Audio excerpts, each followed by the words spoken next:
All right. Shalom, shalom, shalom, y'all. It's Michael Israel. You're watching Spiritual Combat, and we are continuing with the Straitway Life series. We have Brother Kabeer on here from Straitway Praiseland. Shalom, Kabeer. I appreciate you taking time out of your busy schedule to come on here.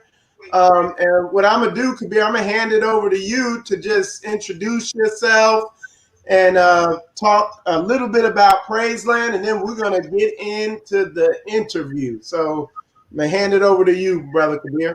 All right, shalom, shalom, brother Michael. Thank you for having me on the show here. Obviously, I'm Brother Kabeer. I'm the head of the Straitway Truth Ministry. Ooh, sorry about that. Mute your phones. I got to mute mine too. Yeah, I got to mute mine, and I got to put "Do Not Disturb" here. Right. Okay, but anyway, can you? What do I need to do here? Okay, right here. I see it. Let me just do this thing real quick. No problem. No problem. I'm gonna do this. I found this thing on "Do Not Disturb," and you can actually say for the meeting or something. So. Oh, you can schedule when it does it? Based off of my schedule, so I have a schedule with you, so I'm going to put "Do Not Disturb." So from that point, so anyway, but Brother Kabeer, I'm sorry about that, but I'm Brother Kabeer, the head of the Straitway Truth Ministry in Wisconsin, nicknamed Praiseland. Been the head of the community for now, maybe 2 or 3 years now, two or 3 years. This time is flying by, so forgive me on the time there. I think we have about 16 people that I'm there. There we go. That's the family right there that I'm responsible for, and is also an assembly. I don't know. I mean, I guess I'll let you ask some of the questions here, but yeah, we pretty much been up here. We are in the process of moving. So we are we just got to go ahead to go purchase some land down south in Tennessee, and so we are in the middle of working those deals out. All right. And Kabeer, if you can you just talk a little bit about or briefly about your career in the NFL? Well, yeah, I got drafted by the Green Bay Packers in 2000 out of San Diego State University. Played for the Packers for 9 years. During that stint, I was able to break the all-time sack record that was held by the great Reggie White. He was the sack holder, and I ended up breaking that before my career ended with them. I think I held that for 10 years before it eventually got broken by Clay Matthews Jr. And yeah, just that's the short of my career. So I was just really known for that. I really became known in the community, I'm a household name, very well respected in the community, even to the point where I could have even ran for governor, and I think I would have had a good chance of winning. All right. And also, Kabeer, if you can,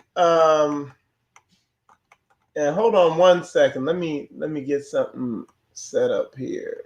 Make this a little easier. Okay. And also, Kabeer,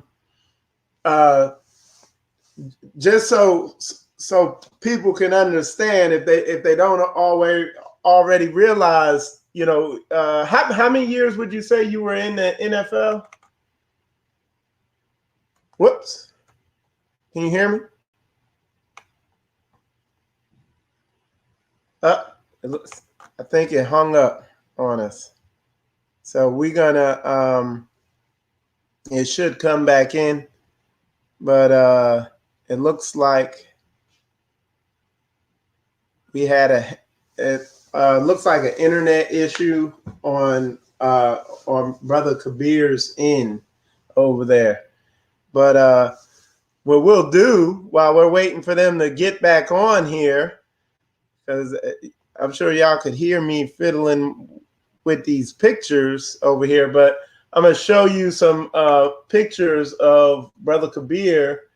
I wasn't able to show all of them, but there is a picture of him receiving the Green Bay Packer Hall of Fame. Let me see. Okay.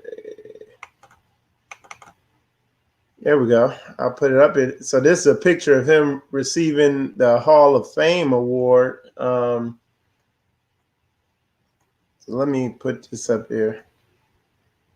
We definitely ran into some technical difficulties because it looks like they actually got knocked all the way off there. But this is a picture of Brother Kabeer receiving his Hall of Fame award in the Green Bay Packer Hall of Fame. So that's a good picture there. All right. So let me try to reach out to them.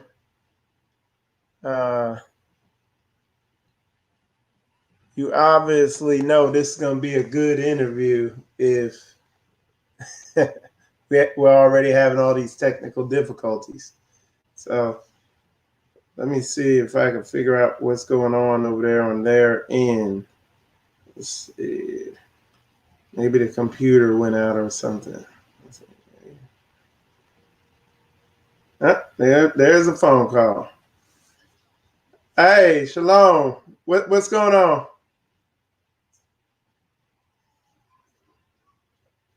So your whole internet went down. All right. Well, while you're getting Dave, while you're trying to get the internet up, put Kabeer on the phone. We'll just continue the interview until you're able to get him back in there over the phone.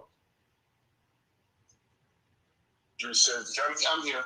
All right. So I got Brother Kabeer back. He's here on the phone.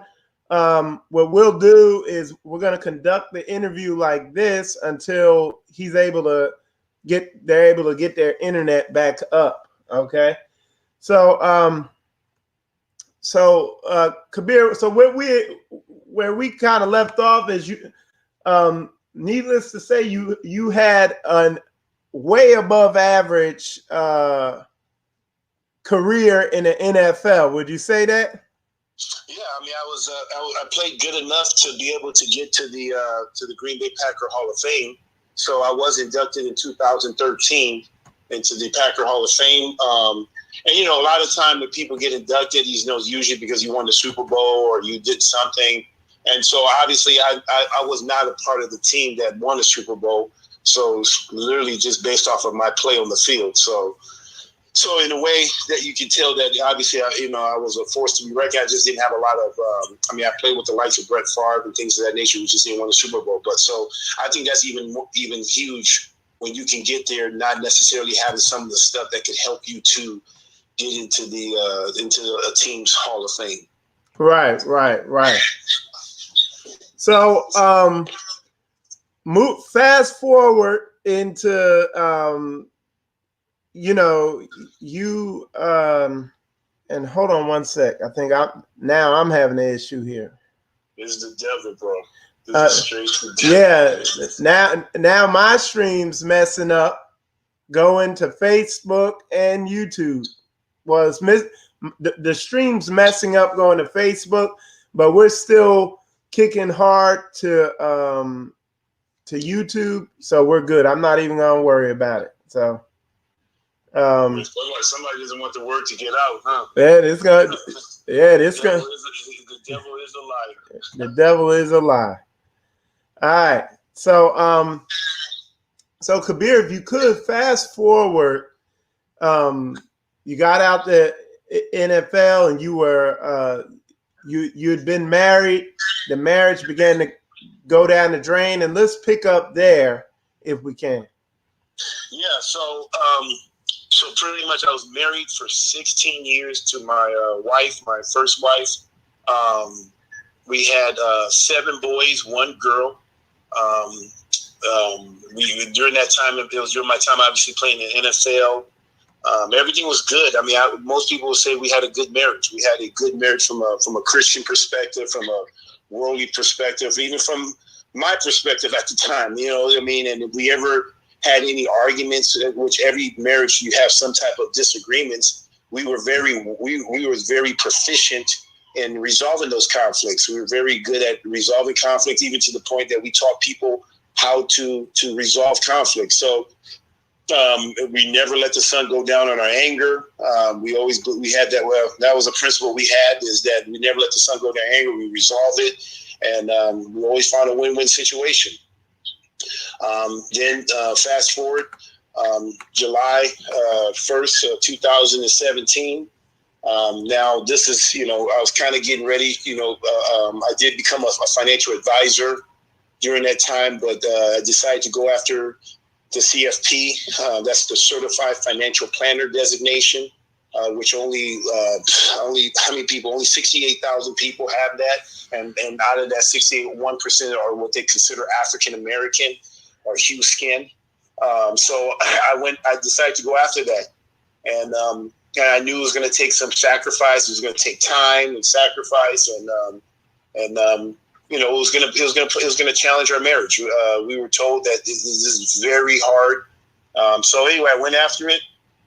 I did eventually pass by the grace of Yah, and but what happened was, after I passed the test sometime in May of that year, it's working, by the way.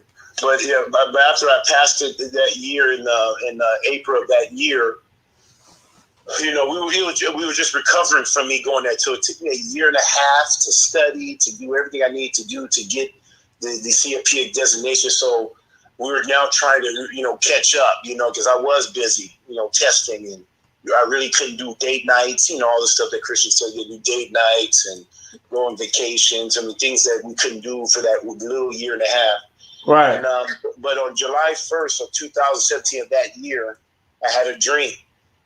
And I was already wrestling with this stuff. One of my prayers was, I prayed that God would help me to pass the test, because that was a beast. I didn't really want to sit down and be reading about. Oh, hold on. All right. So, we're going to bring Kabeer back in. Okay. We're going to bring Kabeer back in on video because they got their internet back up. So just give me a sec and I'll have them back up here. There we go. All right. So we got Kabeer back up. We back in there, and we shaking and moving. Yeah. I still got a face for TV, so but this is perfect timing. So anyway, but July 1st, I had a dream, but before I get into the dream, it was very stressful. I ran into a situation where I was reading in 1 Corinthians chapter 11 that the head of every man is Christ and the head of every woman is man, and you read through that whole thing about head coverings. And I had a daughter; she was 2 or 3 years at the time. And I was being convicted that, okay, I've all these years I've been having boys. I mean, for the first six seed was all boys, and then I had my seventh child was a girl, right? And so now it kind of brings in a whole dynamic that I didn't have to be concerned about. And so I said, okay, I want to rear this daughter up in the way of the Most High Yah as well. And so I need to find out, how am I supposed to raise a girl? I was looking at all my Christian friends around me.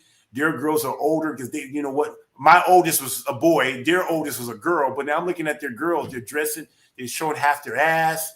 They're just kind of, one was a youth pastor or a family pastor. His daughter's having baby out of wedlock. I'm thinking like, okay, you guys may be men of God, but your daughters, I don't want my daughter looking like your daughter.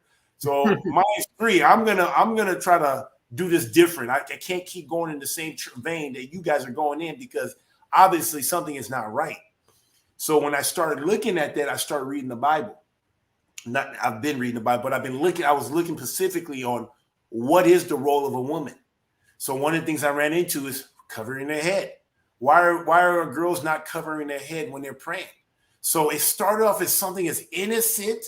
I didn't know it was going to cause a huge issue. It says in time of prayer or prophesy that the woman should have her head covered. So I said, hey, I need my daughter covered her head, and I wanted my wife to cover her head. And she says, I'm going back to my Muslim roots. I said, no, it's right here in the Bible. And, it's right here. Well, that's, you being legalistic.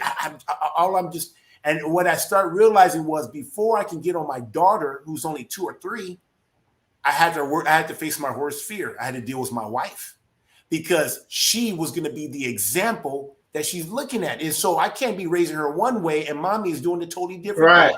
Right. And And so, And so if you could, we I did way longer than you asked me, but see, look, you can't be. That's the part. oh no, we good. Hey, somebody was asking.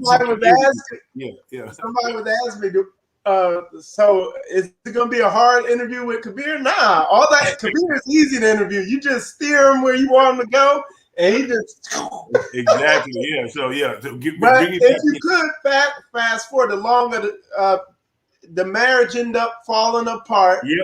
And So obviously we had some issues with the head cover, and the head cover went to the dream. I had a dream that God says you don't love me, and from that, and I have my own YouTube channel. So if anybody want to know the details, you can go to KGB 94 TV. That's a nice plug. But anyway, so I had that dream, and in that dream, God says you don't love me.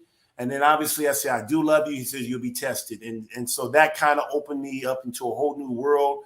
Born again, I found Straitway, and I've been here ever since. Been keeping the Sabbath since that time. now, Kabeer, real fast, if you could, because I want to set the stage for the direction we're going to go now. Talk about what you, or roughly what you have. I mean, you are successful in the world's eyes at this point when your marriage began going down the drain. I'm gonna put a picture up here real quick. That's your house right there, right? That's my house. That's the house I built for my family. Yes. And how big is it? It's about 30,000 square feet. And it has an indoor pool. That's the property, right? It's 18 acres. It has an indoor pool, indoor basketball court, Right. A guest wing. It has a main house. It has over 6 kitchens, 20-something bathrooms, several garages. I mean, I think 7 to 8 garages for cars or whatever. So it's a big home. And talk about what was in your mindset when you built it. When I built it, obviously I wanted to build a home for my family, and that's the main house. But I also had in mind of just taking care of guests, people, with church people. A lot of the time when it was at church, they always put the church in the hotel.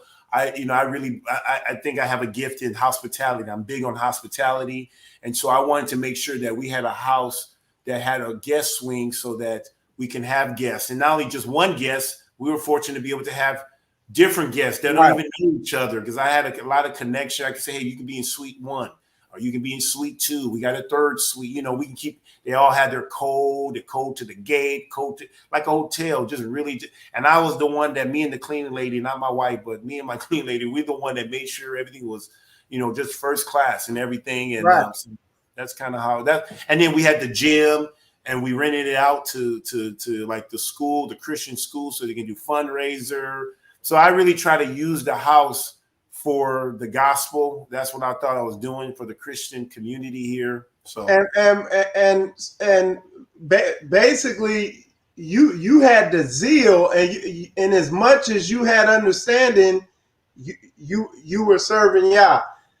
Kabeer, if you can talk a little bit about the dark, when things got real dark in your life, and the low point when after your wife, she had left, and right prior to meeting Pastor down Straitway. Talk about where you were at that point, and in that point in your life, if you could. Yeah, I was just in a dark place. Obviously, being treacherously, she treacherously departed from me. It was done in a treacherous way. She talked to all of our so-called friends. They knew that she was going to be leaving. If anything, it was encouraged for her to leave me because they thought that I joined the cult, or I'm getting involved into cultish type of thing. It was dark. I had suicidal thoughts when they initially happened. The spirit of suicide was on me heavy. I mean, Satan was trying to take an opportunity to attack me on that one. But by the grace of Yah, he was able to bring some people just to kind of keep me from going in that direction. Pastor Dow played a huge part in that, just calling me every day. Literally, I don't even know how he was able to do that, him being the busy man, and who am I? I couldn't even get pastors around the area here just to come and check on me.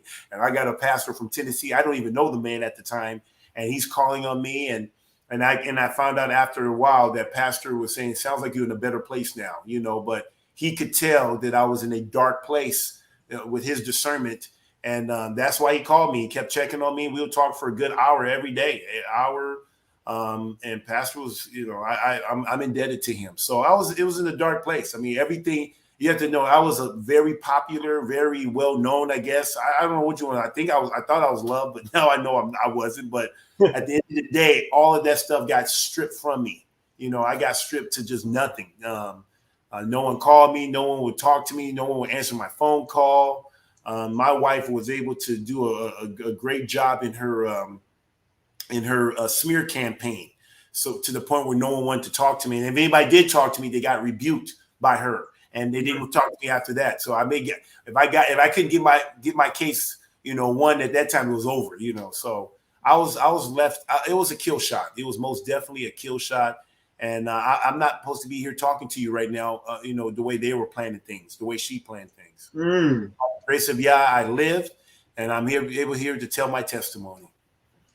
And so begin to move forward with that. And,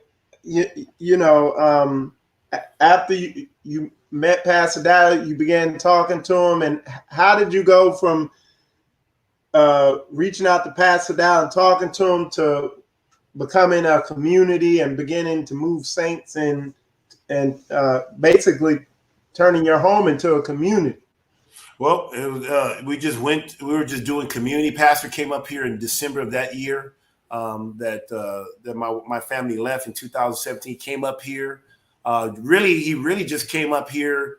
His primary focus, from what he told me, his primary focus was to help me with my wife, try to bring us together, talk to some of the Christian leaders here in hopes to see that, hey, how can we help these two people come together? If you want to know about the ministry, I'm here. My wife, he even brought Mother Carol, guess normally they wouldn't come. He brought her so that Eileen would have somebody that she can talk to from a woman's perspective, because, just going off of the film.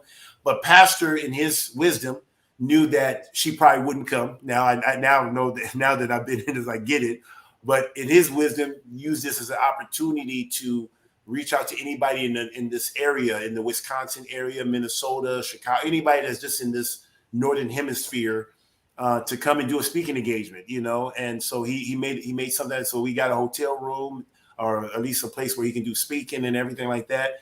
He came on a Thursday. He met with a lot of people. He met with the GM. He met with the head of the schoolmaster, Ron Young. Everybody knows with the debate. He met with a lot of people. Anybody that was be willing to meet with him. And my wife didn't show up. So anyway, after that, he kind of established something where I guess that's where you got Brother David, Brother Jordan, Brother Ryan, and obviously Brother David and Sister Evelyn and their little one, Amariah. But that was pretty much, and we had another guy here too, but that would kind of started our assembly. So we started off as just fellowshipping. I had the house. They made the food because I couldn't, I'm not a good cook. So they brought the food from Chicago. I think he was living in the Illinois area. So he was traveling every Shabbat. They'll come up on a Friday and they'll bring the meal. I gave them a place to stay. Ryan stayed somewhere in, where did he come from? James Adams, Wisconsin. He came from that direction. And we just met every Shabbat. The only thing that would kind of mess up maybe from David and Jordan coming up is bad weather. But other than that, they were here faithfully. We would just watch it. That's when I went from the prayer room to the theater room, and that's where I was watching it just to accommodate. And so we were just doing that. So anyway, fast forward, we were doing that for a week. And then Pastor Corey from Kansas City Straitway, he came up to visit me sometime. It had to be sometime in February because it was the Super Bowl. So he got to come up, check it out. We got to talk. I mean, we really hit it off. He spoke. That's when Brother Daniel came up because I played with Brother Daniel, who's the head of Straitway in Indiana, but Goshen. He came up at that time. He wasn't a part of the ministry, just to make sure that I wasn't going crazy. I said, okay, hey, bro, you play in the league. His wife came, Sister Chris. They came up. They checked it out. They fell in love like man. And at that time, I was still seeing my children. So they even got dropped off that time. So they got to meet Pastor Dow. My children got to meet Pastor Corey.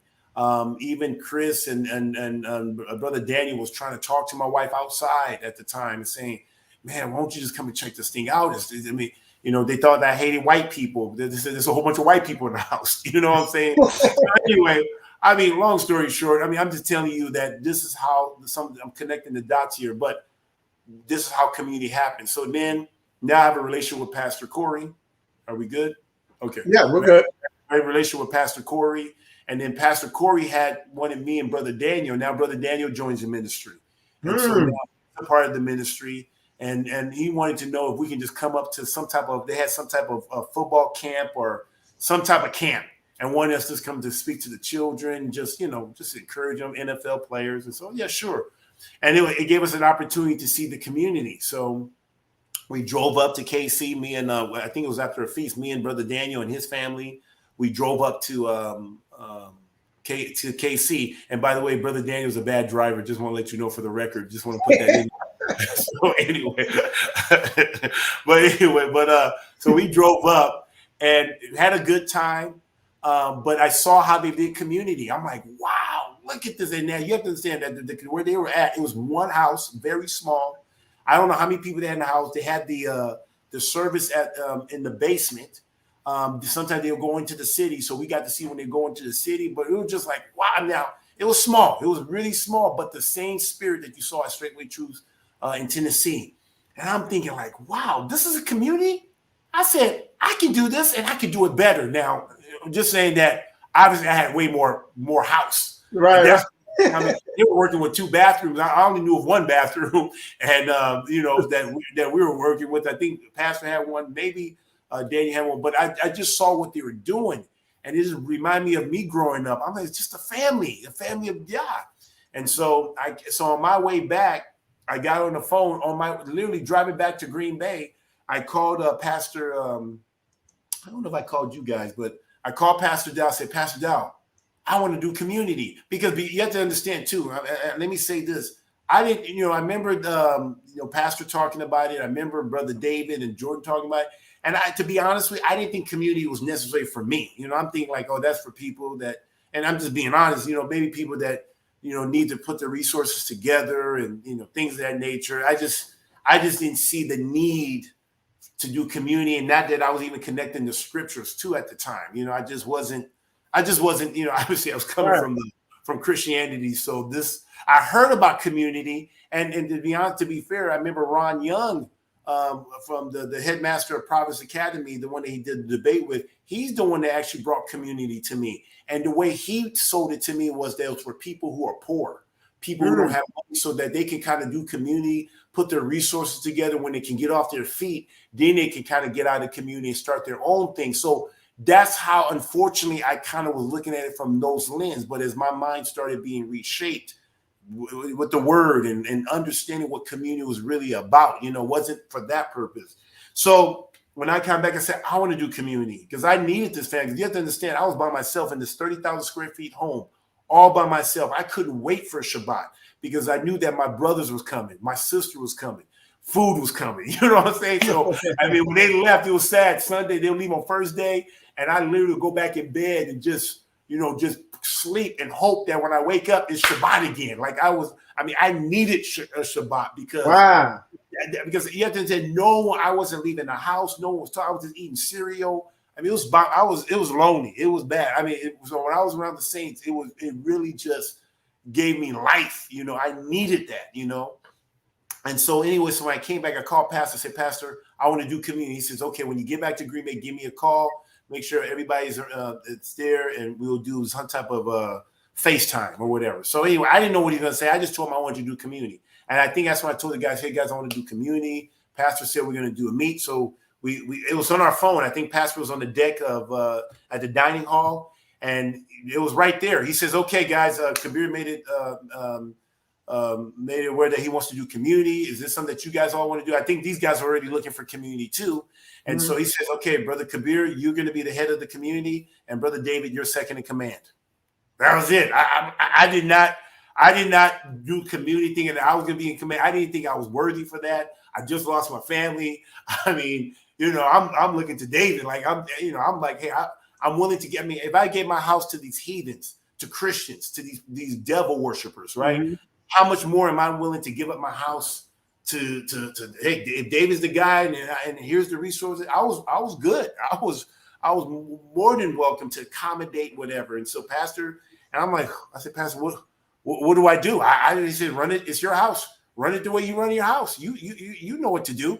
And so I remember getting on my knees that night. I went to my bedroom and I prayed, and I now understood Solomon. Why Solomon says when he asked, he says, please give me wisdom to judge your people righteously, you know. And that's what I did. I asked for wisdom because I'm thinking like, okay, I'm not just dealing with my children that came from my loins. I'm dealing with the children of Yah. This is a whole nother level of responsibility. Right. My children is pale. This is his children. This is his kingdom. And so I took this, and I still do take this with seriousness. This is a very serious responsibility, and I don't take it lightly. And so I had to pray for wisdom because I didn't even think I was fit. I was at a very, very humble state, and still am. But I was very, this lost everything. You know, just losing things, just like a Job moment, just losing everything that I've worked for, cherished, just gone. So that's how I became the head of community, and it was not something that I was, I didn't ask for, I didn't expect it. When David heard it, I heard it. When the community heard it, and the same core that was a part of that community is still a part of the community today. Wow. So I still have the original Brother David, Jordan, Ryan, Sister Evelyn, and Amariah, and then obviously we have additions that came from that, but that's the original of that assembly. So it started off as an assembly, and then eventually became a community. Wow. And if you can talk about the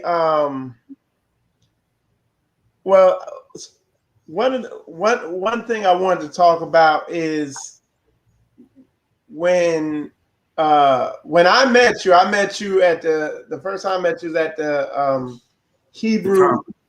at the Hebrew gathering, and up there in Detroit. And one of the remarks you said is that the brothers and sisters in Straitway and Straitway as a whole is light years ahead of these other Hebrew Israelite assemblies and of course Christians and stuff like that.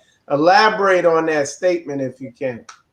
Yeah, so we obviously this is after Pastor had done the debate with Ron Young. I finally got to see my old family with my new family, Straitway Truth Ministry, how we move, how we operate, how we support one another. You have to understand, Pastor came into the backyard of Green Bay. He came into their backyard, saying, we will come on your turf. We will come to your church and we will do the debate. You host it, we will show up. So you were thinking that, hey, Jacob's Well, they're going to have home field advantage. Where our team came up from all over, from as far as West Coast, Los Angeles, I think somebody came from California, all over came in, was there on time. We took over the center row. Like it was like a center and then a right and a left. All of Straitway took over. So all these other people just kind of coming in late and they're like, whoa, that's our regular seat. So they had to sit off to the side. You can clearly tell who was Straitway and who weren't, just by the seating arrangement. So anyway, so it was kind of cool for me.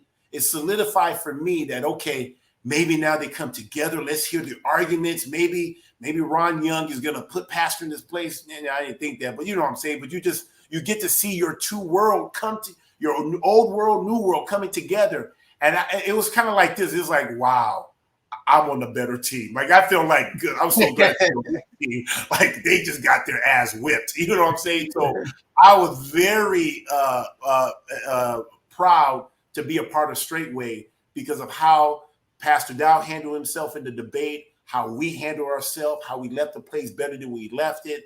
I mean, it was just, and then we celebrated. We went to the house, we partied. You know how we Hebrews, we know how to party righteously, right. And so it was just beautiful. So I saw how Pastor completely just annihilated the Christian, my that world. He just completely took it. Wasn't right. Even. It was that. I mean, I'm glad Pastor did it, but it probably was a waste of his time. But I'm glad he did it, and even though it probably was beneath Pastor and have his knowledge and his understanding, but pastors still took the debate serious. I think Ron Young did not take it serious like he should have. And so that right there shows you that pastor wasn't doing it for me. He wasn't doing it for Ron. He was doing it for Yah. And he represented Yeshua HaMashiach well, very well. And so I just feel like I'm part of the New England Patriots team. Like, this is the championship team. So anyway, so that's that side. So I know the Christian circle, and I was very impressed.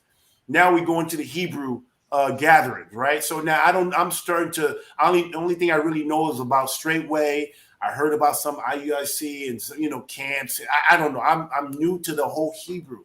So I'm thinking like, wow, this is like the all-star. This is the Hebrews of Hebrews. Like, this is all of them coming together. So now I'm trying to see how pastor's going to, fare in this environment, because now everybody's kind of talking but never really came together. This is like really the first time with, Ron Dalton. This is the first time that all these, YouTubers are coming together. And right. And it was a big event. I thought it was a pretty big event. So I just thought, I didn't know what to expect. So I come in here, I'm just looking. I said they look like Hebrew. I mean, they Hebrewish, I guess, but they look like Christians. They didn't look any different from the Christian people we just met. You just look at how they move. They're not organized. They're just doing their own thing. There's no order. And it just made me think like, man, Pastor, even in the Hebrew, same genre, same category, right? If you want to call Hebrew or Hebraism, like, what's the Bodhi say, vocab, whatever. But anyway, I don't know what he calls it. But you know what I'm saying? I'm saying even in that, Pastor was light years ahead. That was just the best. I said, Pastor, you're light years ahead. Because what makes Pastor and Straitway different from Christians and even the Hebrew community, if you want to call it Hebrew community, is that Pastor, out of all of them, is a doer. And that's what you don't see people doing. People talk about it. They make 3-hour YouTube videos about all these studies. Oh, no. Hey, not 3 hour, 10 hours. Wow, 10 hours. So they can't be doing stuff. And you and I both having our own channel. I haven't been able to do much. Why? Because I'm busy I'm about the work. I'm trying to make sure to have something to talk about. Instead of just talking about it, I want to be doing. So if I'm doing, it's kind of hard to talk about, And so in the beginning, it was a time, a season for that. But now I'm in the business of I'm about my Father's business. And in doing that is helping Straitway Truth Ministry be the very best that we can be. But yeah, so Pastor, by far, what makes it different is he's a doer of the word. He not only preaches it, he's a doer of the word. And that's the one that's going to be greatest in the kingdom of heaven. And that's why Straitway Truth Ministry is light years ahead of any ministry that I know in the United States of America. Yep, there you go, right there. Yeah, so they're light years ahead and than anybody. And anybody that also you always said it too. I love how you always said the footwork, with the little. We gotta watch the dance people do. Exactly. So that's what I saw. I was just observing it. And I saw what he did the Christian circle. I saw what he did with the Hebrews, and then now just recently saw what he did with Portland. Once again, Straitway is light years ahead, led by Pastor Dow, because Pastor Dow is a doer of the word. He is he's led the way, and Yah is blessed. He's literally anointed. He's anointed by the Most High Yah. That's right. The speak a little bit, if you can, about, because I don't think people understand. But when you talk about what it like, because I know me, for instance, being around Straitway, we fellowship with Straitway. I live with the saints and everything like that. And then when you finally get a chance to come out from around that, you realize how much set apart you are. Just talk about some of the stuff you picked up on, as far as like the way their women conduct themselves versus the way Straitway women might conduct themselves, and the big differences you see or that you saw at the Hebrew event, and just in general. Their women wear makeup. Our women doesn't wear makeup. Their women show a little bit of cleavage and some skin. Our women are more more modest, you know. I mean, just the spirit is different, you know, totally different spirit. The men, really, and I'll tell you, our men are patriarchal. I see in the Hebrew that they're really matriarchal. Really, it looks like they're patriarch, but they're really matriarch. The women are still running the show. They can't really. Let's be real. You can see it once you've been a simp. You know what a simp looks like. I lived with that simp for 40 years of my life, so I can smell a simp from a mile away. Cover it up, you know, paint it. You can see it. So you saw that. You saw how they elevated the women in that conference or whatever, the gathering and stuff. So it was just different. I mean, you can tell it wasn't. I mean, from a distance, maybe we look the same, but as you get a closer look, like, whoa, there's a huge difference between the two. So, and one of the things, if you could elaborate a little more, you spoke on it earlier, that I just want you to elaborate on again to drive the point home, because I see a lot of people. As a matter of fact, Brother Tony sent an excellent question concerning this. You see people who, for whatever reason, they're not giving all, you know, and they don't even have anything, you know, and then you see some people who do have a lot of stuff. And one of the things when me and you had talked is you eliminate the excuse for anybody who's making excuses about, you know, wealth, money, notoriety and all that. You have all those things, and you, like I heard you say earlier, you went all in with Straitway. A lot of people's thinking is, oh, if I got money, I'm good. What does he need with community? What is community doing for Kabeer that he couldn't have done for himself? This, that, and the other. Can you speak on that? No, most definitely. I need community, because where the community is where the kingdom of Yah is. You cannot. I mean, that's when Jesus said in Matthew 6:33, he says, "Seek. Don't worry about what you're going to eat, what you're going to drink, what you're going to wear, but seek first His kingdom." His righteousness. Well, the righteousness is the law of Yah. That's how you can do what's right in His eyes, by keeping His commandments. And then 2, where there's laws, there's a kingdom. There is some type of government. Well, that's the kingdom of Yah. The community is the kingdom of Yah. You're the head of a community. I'm the head of a community. So guess what that makes you? You're an ambassador of the embassy in the Florida area. I'm the ambassador here to Wisconsin. So we got the embassy of the kingdom of Yah right here on Wisconsin land, and I'm the ambassador. And so when people are trying to look for the nearest Straitway or the nearest kingdom, just go to your nearest kingdom. Go to your nearest Straitway. That is where you're going to see that. You're going to see the peace of Yah. You're going to see deliverance. You're going to see the people of Yah. You're going to see the citizen, because in here we keep the commandments of Yah. Our king is Yeshua HaMashiach. He's the King of Kings. And so I don't know how anybody that says that they're a child of Yah don't want to be around the people of Yah. It says it in 1 John. It says that you know that you know Him, and when you love the children, if you don't love the children of Yah, you're not going to want to be a part of community. And so that's how I see the community. The community is the kingdom. The kingdom of heaven is at hand. It is near. This is it right here. This is where the kingdom of Yah is. So I need community, because I'm trying to make it. Because if you can't do it here, you're not going to be able to do it in truly in the kingdom of heaven. You're not going to be able to do that.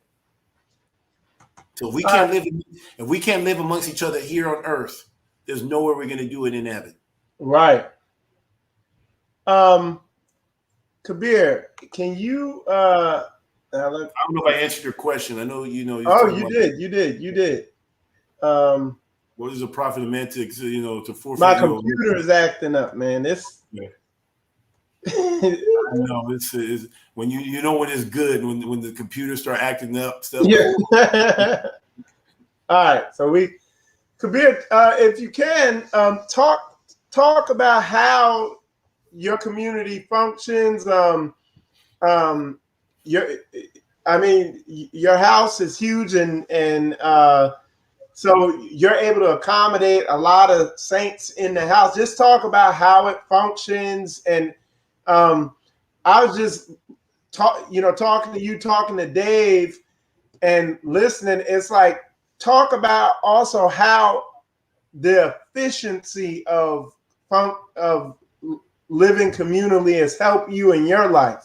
You know what I'm saying? So in Pastor Corey, I saw Pastor Corey's interview, and he was just talking about every community is different. So obviously our community came, obviously it already came with a house. It came with rooms, so we didn't have to build per se like some of the other communities that you're seeing. So here we were just filling up the rooms. And I can honestly say that we are at a point that this home is too small for this community. For us to continue to grow, we got to get something bigger. And not necessarily a house, but we need more land. We need to be in a place because there's things that we can't do. We want to, get better in our security, weapons trainings. But we can't shoot here because we're kind of still, even though we're in the outskirt in the suburb and by golf course. But you do stuff like that, it will just bring too much attention that we don't want. We want to build more houses, and do farming stuff. So that's why we're in the process. That's the brothers right there that you see right there. We're outgrowing this stuff. So, but right now, the way we function is we just try to maintain this home as if it was Jesus' house itself, keep it, clean, maintain it so that when we sell it, it's in good condition, because we're going to have that same thing. I have a saying that be faithful in the little things. If you're not faithful with this, we're not going to be faithful wherever we go. So wherever we go, we're going to keep the same standard of living. We're going to keep the same standard of faithfulness, cleanliness, excellence. That's something that I push in this community, is really just being faithful in the little things. And that if we're faithful with this, which is little, I know people think it's big because it's 30,000 square feet. If we're faithful with this, Yah's going to give us something bigger because we were faithful with this. And so that's why we're right now looking at a 700,000 acre right now in Tennessee. So we plan on moving where now, because when I built this house, it was more built for a single family with the ability to be able to host, to be able to, be charitable in different ways. And then we turned it into a community. And so now we got to find land. And now when I'm looking for this land, I'm not looking for a single family. I'm looking for a community and that we can grow. One of the things that we do is we started a business now. It started off with just guys working, bringing our resources together, paying bills. No one has rent, phone bills, all of the stuff. Everything just comes in one pot. And then I manage that and making sure that everybody has what they need. The sisters have what they need. The brothers have what they need. Families have children. We have a home. We have a school. Sister Evelyn, Brother David's wife. She's she actually has a degree in education. So she heads up our education. So we have an academy here at Straitway Praiseland. And the children are growing, learning to win, and they can learn everything, where Yeshua is truly, Jesus Christ is truly the center. Everything revolves around his feast. There's no more Christmas, Thanksgiving. Everything revolves around his commandments. We got the guys now working. We didn't start off this way. The guys was, first they were doing, walking at Walmart. Then Walmart turned to, I knew a guy that did drywall. I said, hey, go work for those guys, because we're going to have to learn. I want you guys to learn a skill that could be something that we can use on community. So the guys are doing drywall. They became so very good workers. Eventually, one guy, they let one of our guys go because of the whole court case, because our guys got arrested. So he eventually had to lose. But anyway, that created an opportunity, and so now we started a drywall business called Royal Interiors, and it's led by Brother Jordan. He's doing a great job. Now we just looked at the books. This year alone, they've brought in $90,000. Wow! With the help of Brother Elijah, Brother Case. They're the primary guys that's doing the drywall business, and they've been doing a good job. And I'm trying to get the pictures up, but I promise this is acting up too. But I got it. Yeah, stuff ain't stopping me. Yeah, I'm the one for them to throw technical stuff at, and I'll fix it. All right. Yeah. So here's some pictures of the brothers and the business that Kabeer has been talking about. Yep. So that's Brother Elijah. He's Dr. Hines. We got Brother Case right there. And so they do drywall. They do a very good job. And even because of our spirit, it's not your typical drywallers. These guys don't be playing, crazy music. We work with excellence. I stress to the guy that everything we do is like doing it for Jesus Christ. We represent, so everything is done with excellence. So to the point now where contractors are seeing this, it's like, man, you guys are different. It's not like they're going around preaching. They're just working. They go and work. We can work on first day. A lot of people can't work on first day because it's Sunday. So when first day comes, they're working all the way to Shabbat. So we got them uniforms now. They do have a uniform and how they represent. And Brother Jordan's done a great job. I said, okay, Brother Jordan, I'm going to entrust this to you. We bought a truck.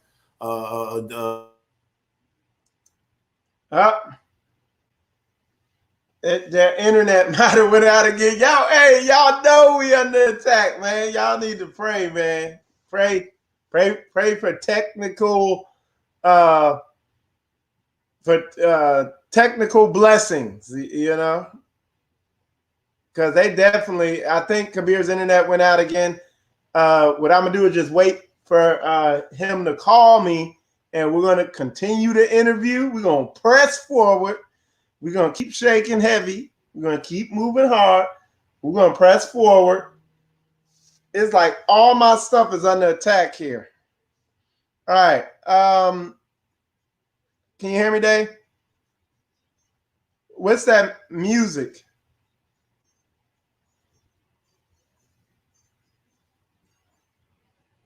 Boy, this is crazy.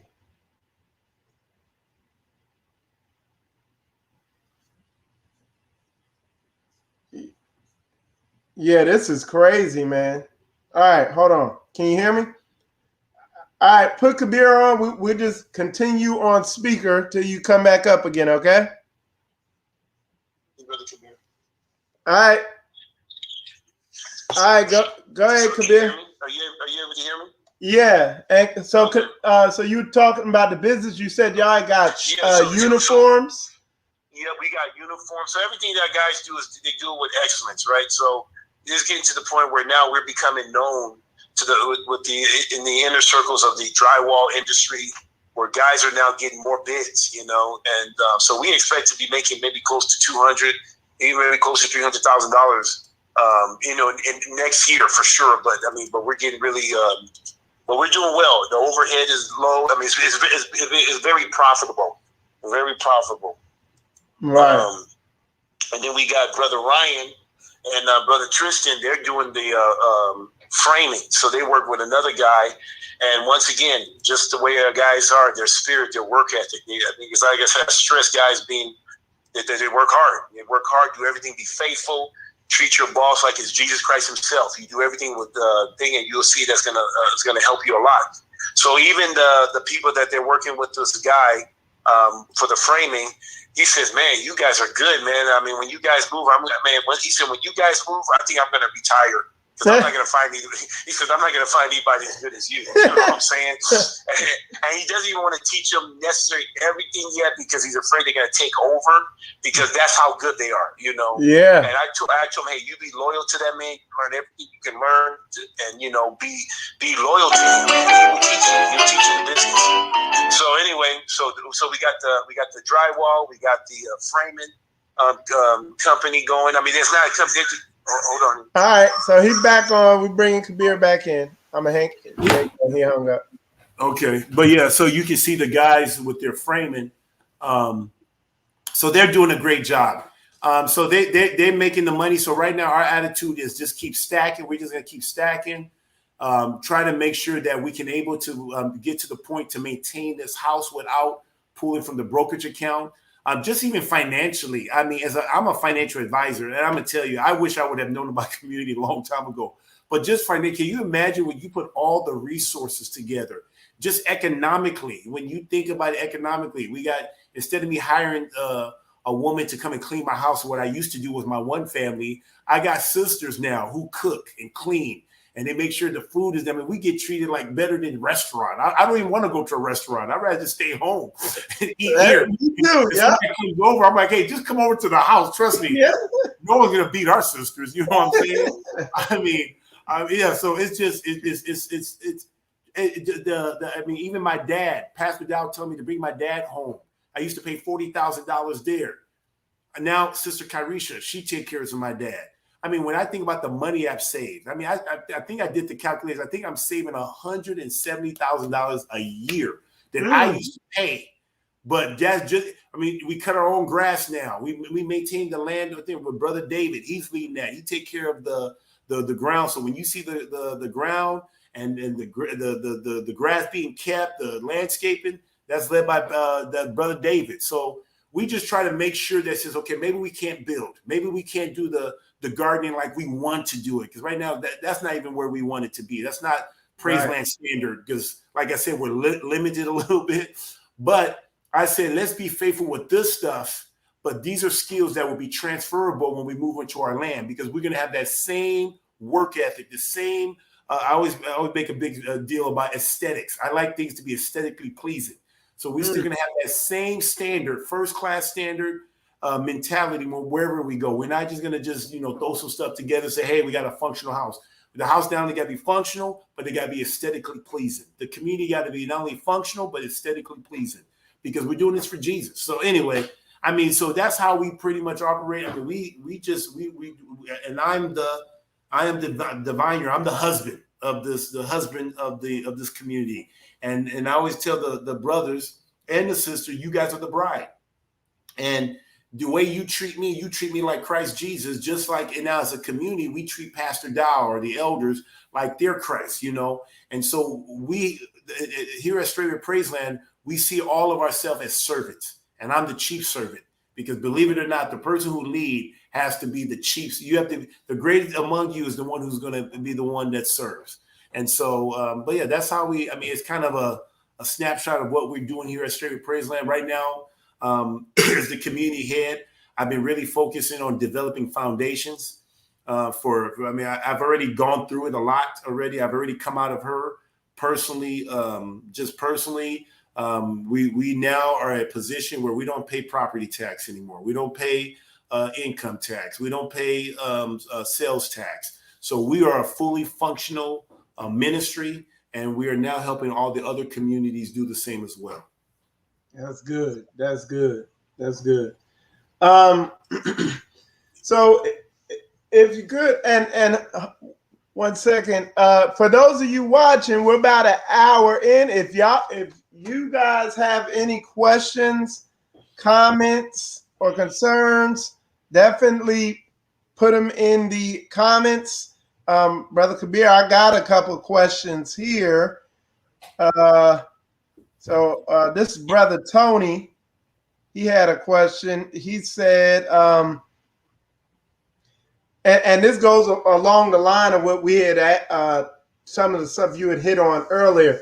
It said, you being a man of much wealth and esteem, worldly possession by the world's standards, I guess, how difficult was it for you to be obedient to Yah's calling, being willing to give up all and living in a community with Yah's people? Well, that's twofold, but it was very difficult. It was very difficult because the actual of doing community action of giving all was easy once I already made the hardest part was losing my family. That hit me to the core. That if anybody knew me back in the days, automatically you say Kabeer's a family guy. Even in my playing days, you can talk to brother Daniel. When people are going to the nightclub, I'm going home. If I came home late, it's because I was in the locker room sharing the gospel, literally sharing the gospel, trying to win people over to Christ, or just make a plea for the gospel. But other than that, I was a family guy. So when I had that dream and I had to choose between my wife, and it wasn't, you would think that it was like, it was, in my world, it was very clear. Either keep the Shabbat or lose your family, or keep your family and stop keeping the Shabbat. It didn't matter how you twist it, no matter how you turn, no matter how they were trying to trick you. That Shabbat, man, I'm telling you, that's a special day. The way people react, I bet you if I did it on Tuesday, Wednesday, I would have not experienced what I experienced. I could have said I was gay, and that would have been, I could have still kept my family. But that Sabbath day, man. So I mean, I'll just give you some scenario. Like it was a situation. He says, okay, if we come back home, this is what my wife said. If we come back home, does the children have to keep the Sabbath day? Yeah, sons and daughters, anybody within your gates, yes, they would have to. Then we're not coming back home until you come back to your senses. Can you believe that? I mean, that it wasn't like kinda. It was straight like, are you? That's a straight demon. That's a devil. I'm okay. I'm okay with you negotiating with you keeping the Sabbath. Does the children have to keep it? Yes, anybody within the gates, and we really have gates here. So yes, they would have to keep the Shabbat. And so that was it. There was a situation where the pastor said, "Hey, your son, this is when my family's already broken up now." They said, "Hey, well, show your children that you love them. Well, your son's playing football. He's playing because of you. You play football. You should go watch him play football." I said, well, what day does he play football? He said, does it matter? Yes, it does matter. What day? He wouldn't tell me. So I called the school. I said, hey, when do they play football? Friday nights or Saturday morning. So, if I go to the game to show my son that was used, show my son that I love him. If I go and watch him play, I show that I love him and I hate Yah. But if I that is why literally Christianity. Me and the brothers were talking about this yesterday. We were just marveling at how perfectly opposite to the word Christianity is, but more so how Christianity, like we were talking a lot of times. I'll ask a guy, like when I ask people who first come into this, instead of asking them, is your wife in the truth? I just ask, does your wife go to church? Most of the time they say yes. I already know they getting ready to have problems. But Kabeer, if you could talk about the difference between the Ashaya you have now and the Ashaya you used to have. Well, I'll tell you one thing they have in common. They're both women. but there is a difference. That's it. That's where the difference is. Yeah. But there's a commonality. But the difference is she's obedient. The other one was disobedient. She is teachable. The other one was not teachable. This one, Sister Bree, she's trying to abide in me as I abide in Christ. She's trying to learn. Does that mean she doesn't have to know?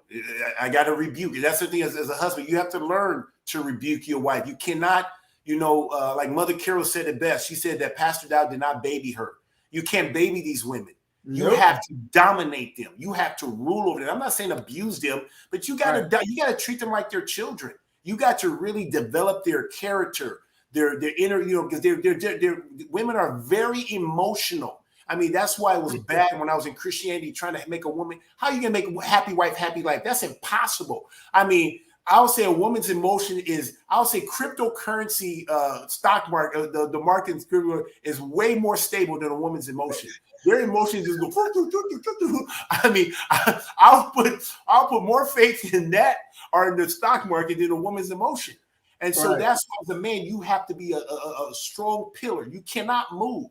You cannot be swayed by their emotions. You got to know where you're going, what you're doing, what you need from them, and make it very clear. You demand. Right. And so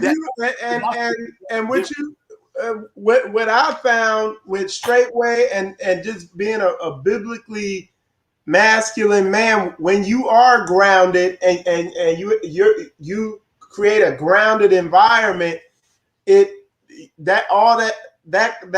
trickles down a little. It's not like being at Busch Gardens on a roller coaster. It's more like the emotional roller coaster is like a kiddie ride then.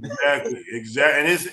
And I would even say this too, that like I've been with Bree for now 2 years now, and I've been pouring into her, still continue to pour into her, water her with the word, continue to provide for her. But the beauty about being in this situation is to see how she's grown as a woman now. And she continues to grow. I mean, we're going to be together for a long time, but as she's growing, matter of fact, I was just gone in Portland, and I just heard, there's a thing that I do in the community with the single sisters and my wife, where I just give them an opportunity to ask questions and things of that nature. And I found out just this past thing that I said, so what'd you guys do when I was gone? She said, yeah, Bree kept that stuff, kept going. Say, hey, where'd you glean from the message? You know, the same thing that I did. I said, why did you do it? I didn't tell her to do it. She knew that's what I would have done. So she continued to operate the community with the sisters the same way it was when I was gone. And so I told her I was very proud of her and everything. And you see that as a man, when you are in your role, you actually help that woman to be in her role and you help her to make it to the kingdom. And so, yeah, that's me talking to the sisters. I think I was teaching them how to play chess or soon. But anyway, but you can just see that it's very important for us to be in role. So you don't want to come in with the same Christian mentality and being a simp, come into his role. You got to understand being an alpha, being dominant, being is not abusive. Now we've been taught that's bad, that's controlling. No, you want to be in control. If you don't have control of your woman, then you're not really in rule. Satan is in control, because if it's not you, it's gonna be Satan. So who do you want? Because Yah is the head of man, right? But if the woman's the head, then you got Satan in control. So I don't want Satan to be in control of my house anymore. I don't want to be in control of the community. So I'm going to be the head, and I'm going to submit to Yeshua HaMashiach, Jesus Christ. So, but it's totally different. So, and then if you look at what Bree has done for 2 years for me, she has done more for me as a helpmeet than my wife of 16 years. Why? Because she cooks, she cleans, she take care of my little one. She's about to, I mean, she's done way more. The other one, all she did was sleep, shop, just be contentious, complain, no matter what you gave her, no matter what you did, totally different. And I'm able to do so, and to be honest, I'm able to do so much more now. I'm able to travel. I'm able to do things that I couldn't do before, because before everything was anchored to a woman's emotions. And so now I'm able, if I need to go, when pastor say, Kabeer, I need you in Portland, boom, gone. I'm not saying like, oh, let me check with my wife. No, pastor, I'm available. I got a good leadership in Brother David. He's second in command. So the way I got the community set up is that I should be able to be very mobile. I should be able to move as I need to go, and the things should still continue to run even when I'm not here physically. And so that's why everything is ran through Brother David before it gets to me. So I kind of do what Pastor Dow does on a mini level, And so when Pastor tell me I got to go, boom, go. And everything should still continue to roll. They got the guys got credit cards because we have everything in the foundation. We have foundation cards, so they got the resources they need to buy groceries, to buy gas, whatever they need. So I don't have to be here all the time doing things. So the community is set up in such a way that if I leave and have to be gone for a period of time, the community can still run. I'm the one that has to be available for my master, or in this case, pastor. Oh, don't say that. Don't say that. But I have to be available for my pastor, my shepherd. Right. Does that make sense? So That's he's kind of like my helpmeet. My wife is my helpmeet for my home, but Brother David is like my helpmeet when it comes to running the community. We got another question. Well, we got a question here too. And all right, so I'll put it up here on the screen so y'all can see it. Brother Dope said, what was the greatest lesson and thing that Pastor Dow taught you, Brother Kabeer? How to be a man, how to be a man of Yah, and how to do that and not apologize for being a man.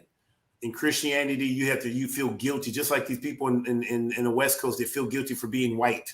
I felt guilty for being a man. I felt guilty for wanting to rule my house well. And so Pastor Dow taught me how to be a man. He taught me how to be a man and not apologize for being a man, and to be a godly man, and how to really walk the word out, to really not only just talk about it, but be a doer of the word. So, I can go into, you can check my YouTube channel, but I can go, there's so many things Pastor taught me, but that's the greatest thing, is how to be a man of Yah. And how does he do that? It's through his example. Pastor not only preaches, he does a great job in preaching it, but more importantly, he does a great job in applying it, showing, so we can physically see. We have no excuse. We see the man of Yah doing it. And so that is the greatest thing, is the fact that I can see it. Even when it comes to deliverance. I laid hands on people when I was in Christianity, but to do deliverance, I seen it, never questioned it, but I never thought I could do it. But Pastor Dow has done it. He's been such an example and shown the simplicity of Yeshua HaMashiach, Jesus the Christ, and the power that we have. And all you got to do is touch and agree. And I mean, there was a situation with Sister Maya. We have Sister Maya here. I mean, she was, 70 pounds. Looked like she was gonna die. I'm thinking like, man, we need to bring the big guns. Pastor, this is for you. I can't do. He said, no, you have everything you need. He didn't say, no, Kabeer, let me take care of this stuff. This for the big dog. He says, no, you got the same power that's in me as in you too. You just got to believe. Don't doubt. And guess what? I did it. And guess what? Now the sister is 120-some pounds. She's about to get married. Look at her. Look how beautiful she is. She's about to get married to Brother Jordan. I handpicked her. Me and Pastor I handpicked her husband for her. She's one of my prodigy. I literally has discipled this sister into an obedient wife. I tell Brother Jordan, man, I say, man, you got better than me sometimes. This because I got her. She came straight to Straitway, and I was able to shape her for. I've had her longer than I have Bree, and so to pour into her. I've set her up to be a good, godly wife, and she's going to be a great mother, a great helpmeet, and so they're going to get married sometime next year. So, wow. That's awesome. Yeah. All right, we're going to take another question because the questions are pouring in. All right, let's see. All right, it is. All right, he said, this brother Terrence asked, can you speak on when someone leaves a community, the impact it has on the saints and how Yah fills the gap? Well, I can tell you this, it's tough. I'm not going to lie. When you have somebody, especially somebody that's been a part of the community, we had one. We had a brother here, Brother Solomon here for 2 years, him, his wife, his 4 children. He had one born here in Straitway Praise Land. And when they left, that was a huge gap because, you depend on it. It's like a body, it's like losing an arm. It's right. And so now we just got to, we lost the arm, recover, badge it up, and we got to get back in. But, I got to say this. Every time somebody leaves, Yah brings somebody back, So it's like right. the saying that Yah divides by multiplying, and he subtracts by adding, right. adding, subtracting, and multiplying by dividing. So, and that is a true statement. We have experienced that. It's like a pruning. When something gets pruned, and guess what? When he left, we didn't even realize how much of his spirit was holding us back. And when he left, it allowed us to even now expand even better and stronger and not make some of the mistakes that we made with that family. So, but it's tough. It's tough. After you lose your wife and your children, I don't know if anything is going to ever top that off. But all right, along that lines of what you just said there, Kabeer, a brother asked, hello, brother, are you taking legal actions against your ex-wife to get custody of your 10 children? I have 8 with I am going to have a total of 10, but only 8. But to answer the question, no, I am not taking any legal actions against my ex-wife to get custody of my children. I've let them go. It's just a waste of time. It's a waste of time when you go through that process. All they do is try to get your money. They waste your time. And I need to be focused on my Father's business. The Bible makes it very clear when Jesus said, let me go say this. He says, let me go bury my father. Let the dead bury the dead. Or anybody that puts their hands on the plow and not fit to, that looks back, not fit for the kingdom. So I'm just really focused on the kingdom. Did I try? I did everything I could do without giving too much, and it's really set up just to grind you. You can't travel. They try to put your custody time on Tuesday, Thursday, and this day, and it just sucks up your time. It's just better to just let them go. And one day when the children get old enough and they come to the end of themselves, or whoever comes to the end of themselves, you just have to be prepared to receive them, like the prodigal son came back to the father. And so my goal is to make sure that I am living the most fruitful life that I can live, that when they come and see me, they're not going to see me in the streets, depressed because my wife took everything. They're going to see me thriving. They're going to see me in my glory. So I'm sure that when they come back and see me, everything is bigger land, more house, more families. Because Jesus, if I can read this, let me just read the scripture. Go ahead. He says this in Mark 10:29. This is my theme This is the theme of my life ever since it happened. It says, and Jesus answered and said, verily I say unto you, there is no man that has left house, brethren, sister, father, or mother, or wife, or children, or lands, for my sake and the gospel, but he shall receive 100-fold. Now, in this time, in right? this life, yeah. House, brethren, sisters, mothers, children, lands, and then include wife in there, but I think wife was taken out, but I'm gonna put wife, right? I'm not adding, I'm just thinking, anyway. Persecution, it says, and with persecution in this world to come, eternal life. But many of them that are first shall be last, and the last shall be first. So that's what I hang my hat on, and it's proof. I had a wife, and I had 7, and then the 8th one came in later, but I had 8 children, and now I have a house here full of 16 people that I'm responsible, 16, 17 people, including the people that come weekly Shabbat that's coming from different parts of the area here. So my house is, I tell you, we outgrown our house. I never thought in a short spirit, man, we have already outgrown to the point now we got to get an upgrade. And so I'm going from 18 acres to 700 acres, but my goal is to eventually get to 2,000 acres down the road. I know everybody says that, but down the road to get that 100-fold. So we're going to see it in our lifetime by the grace of Yah. All right. Somebody else asked, could you explain some of the tests that you used to give to Sister Bree before you decided to marry her?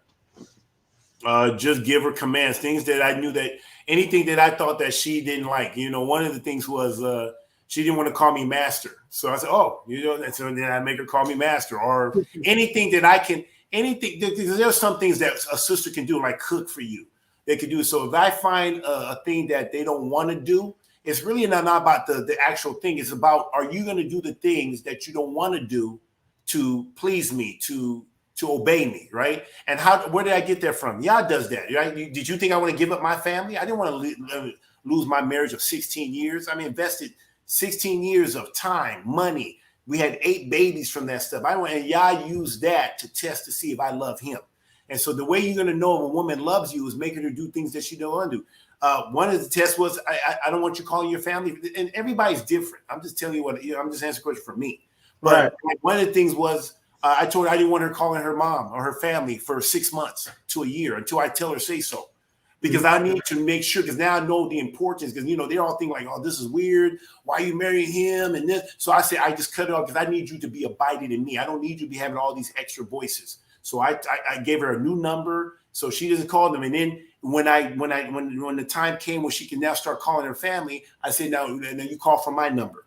So then the family, if they want to talk to her, they have to go through me. Everybody has to go through me. But then obviously once I kind of seen that she's willing to do these different things, there was a situation where I went down to Kansas City and we had a little bit of extra time before we got on the plane. And she was just wondering, like, she said, hey, can I go see my family one more time before we get on the plane? This is when I actually went to go pick her up and everything. And she already saw her the night before, but she was thinking like, hey, maybe we can just hang out with my mom before we get on the plane. And I said, this is a great opportunity to test her. And I told her, I said, what is it? I said, anybody that looks back is not fit for the kingdom. And she turned and cried. And I used it as an opportunity because it was an opportunity to see. Is she going to make a big deal that I'm not going to let her see? Even though we had 2 hours, she could have gone see her mom one more time and kiki. But I used that opportunity. And I said, I'm not going to let an opportunity like that go to waste. So I took advantage of that to see if she's going to follow me. So, and you do that throughout your marriage. It's not just that one thing, but this is some of the things I did and the opportunity that presented itself that allowed me to know that she loved me. So every situation is different. It just depends on, I think is wherever your heart is, that's where your treasure is. So she valued her mother's relationship. She values certain things. So whatever I see that she has value, or her own pride, her own whatever that is, if I identify it, I'm going to test it. Okay. Brother Kabeer, from coming from the female aspect of community living, what kind of support system does Sister Bree have within the community? and the structure and what are the benefits. I know, like, for instance, here, you know, you have sisters who have children and everything like that, and just having the sisters there in the house helps out with childcare and all that stuff. So if you can elaborate on all that.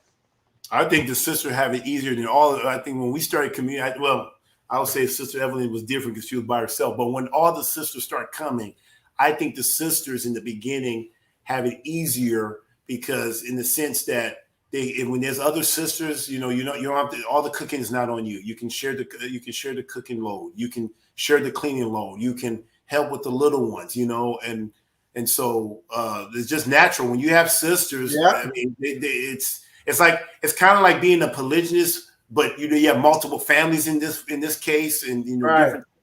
But I mean, it's not all in one person. Maybe instead of Bree cooking every day of the week, she only has to cook maybe twice a week or 3 times a week, where she's responsible, or she only has to clean this part of the house. I mean, we got a 30,000 square feet home. Can you imagine if she was just the only woman? That means she would have to clean the whole house. But now you can split it up. This sister have this room or that section or that, and so Bree leads that. She does a great job of leading the sisters. She gets help with Sister Evelyn as a second in command when it comes to the sisters and everything like that. And it's beautiful just to even see how even Sister Evelyn, she was the lead because I didn't have a wife at the time. And then how she just, naturally, came and became a support for Bree as Bree started leading and taking over the leadership role. And even when sisters are pregnant, when they go for the purification, I don't know if you got the experience when you go into purification, well, now all the other sisters pick up the roles and everything like that. And now she can enjoy the baby and have that time and not have to worry about her duties and everything. Say, hey, just enjoy the little one. I mean, it was big for us when we had our baby. We had a premature son. He came out a little bit early there. And Bree, it was good to have that support. It wasn't all on her. She get to be in purification. She got double purification because the first 2 months, my son was in the hospital. And then when he came home, we gave her just another one where she can just bond and and to start breastfeeding, because he was struggling with that because he started off with the bottle.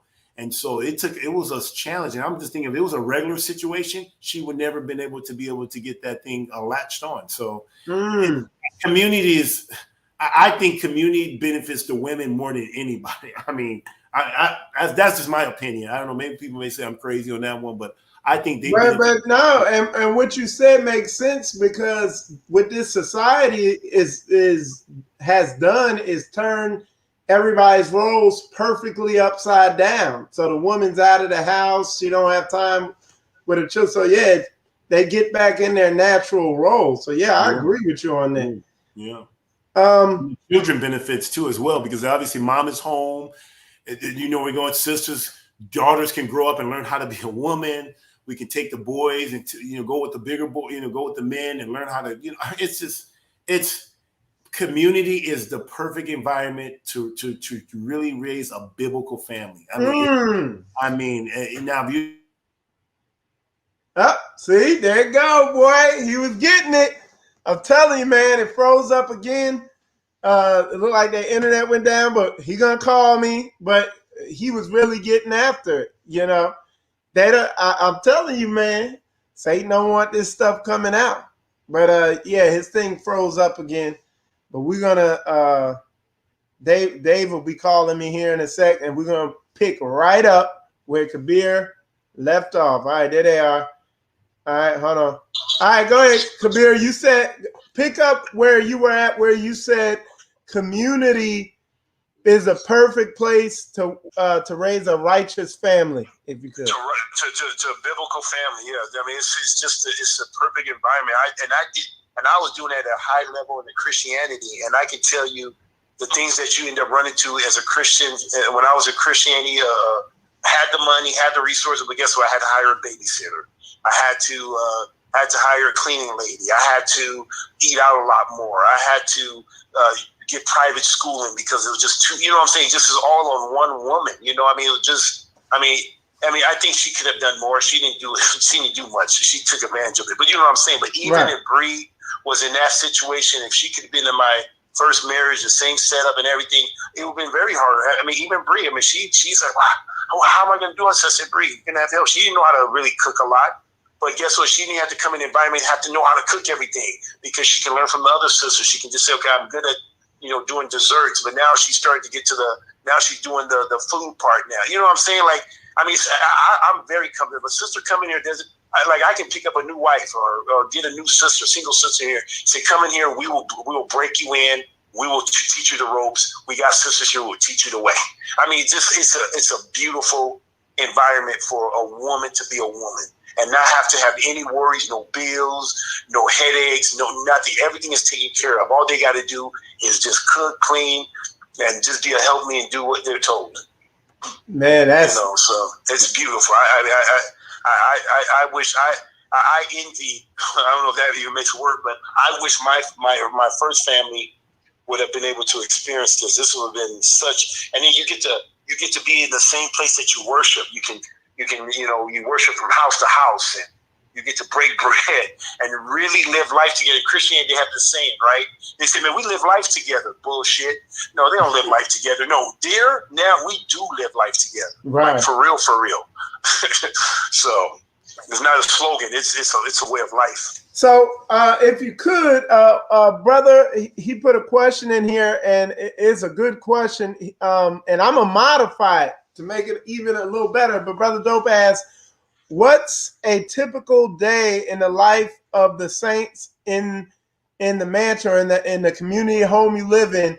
And what I would say, Kabeer, break down a typical day for the brothers who go out and work, a typical day for the children, a typical day for the women. Oh, he's back on. Hold on. Let me switch you over. All right. Hold on.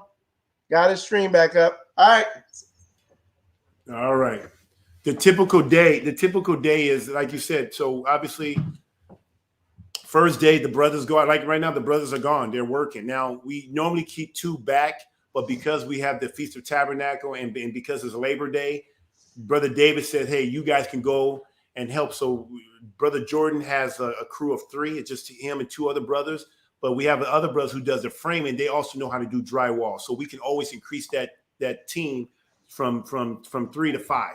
Right, so, right. 5. And so then on tomorrow when they do the yard work and everything like that, because we got to cut the grass and maintain all that stuff, then the guys can be here because it's Labor Day. Everything is shut down. So we can kind of bounce that. But the guys work.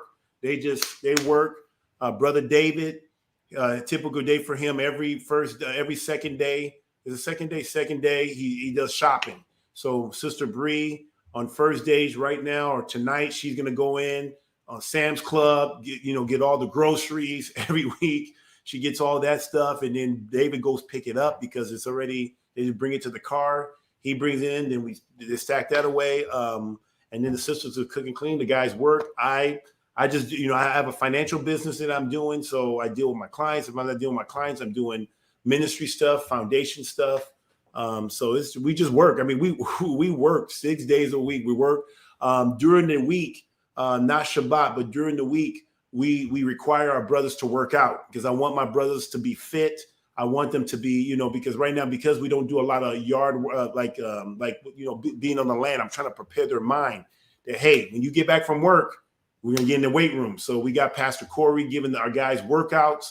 And so Brother David leads that. He's like a coach, and he got the guys working out. They do intense working out so that we can still keep our mind in shape. So even though we're just doing stuff in the weight room, doing conditioning, weightlifting, it's just our way that when we get into the land or whatever situation, our guys are still fit. So they still have to have the ability to work and come back and do more work. And sometimes you hear that in the community, you got to do some building. So when you build over there, you come back over here, you still build, and then you get your sleep on. So anyway, so I kind of see myself like a head coach, and my job, or GM, or whatever you want to call it, I see myself as a head coach, and my job is to make my team work and be very productive and just have a winning attitude. That's good. That's good. And I also want to congratulate Brother Dave. He lost how many pounds? He lost a lot of weight. He done really 59 pounds. Yeah, he lost 59 pounds. Yeah, since Passover. Yeah. All praises. Yeah. So I'll put this one up. There's another question to you, Kabeer. It's from Gene Lewis. He said, Brother Kabeer, what's the steps to join Straitway, Wisconsin? Well, everybody usually get funneled through Straitway Truth Ministry through Elder Becker. So Elder Becker is the one that tells us, if he directed, he determines that he knows where everybody's located. Once he knows where you're located, he knows what's the nearest community or assembly near you. But that's how I usually get it. And then so once they get it to, I think he kind of puts it on me to figure out, to assess if this person will be a good fit. So we just meet with people. We meet at a restaurant. Me and Brother David will go and be there to try to get to know him to be able to ask us questions just to see if usually most people get to come. We just tell them, hey, to be honest with you, my technique is to scare them off the bat and let them know this is what we believe. We believe in this. We believe in polygyny. I don't want no surprise. We're not here doing no smoke because we just don't have time for this trying to coach you in. I mean, if y'all's dealing with you, you're going to be here. If it's not, then like we don't. I try to cut it off right now because I don't have time for the emotion stuff. I mean, I think maybe because of what I went through, I have a little bit less patience to deal with that stuff. But you come in, we try to scare the shit out of you. I'll talk to him, but say, hey, polygyny. Is you okay with okay? They say we're a cult. I put it all out there. And they still want to come after all that, then because we know if we just told people to come just for the house sake, people make it like, wow, look at the house. And, they get caught up in that. So we try to meet with them at some restaurant. It's not even I think it's a Perkins or something like that. And we just try to hear what they're concerned about. Then we tell them what we're about and where they're at. And then we just tell them and it's not a big requirement in the beginning. We give them time to kind of get their feet wet and stuff like that. But if there's something they do, we go. So that's our process. Not a big deal. Not a big process, but it goes to Elder and it comes to us and then we take it from there. That's good. All right. Let's see what other questions. Somebody said, how do you discipline or rebuke saints? There's just many ways. Sometimes I have to do open rebuke is one. Open rebuke is one way of doing that. If there's somebody does something, I can hold back their allowance. If they break something, they pay for it through their allowance. I mean, there's many ways. I mean, sometimes it's just a rebuke, open rebuke. Sometimes it's private rebuke.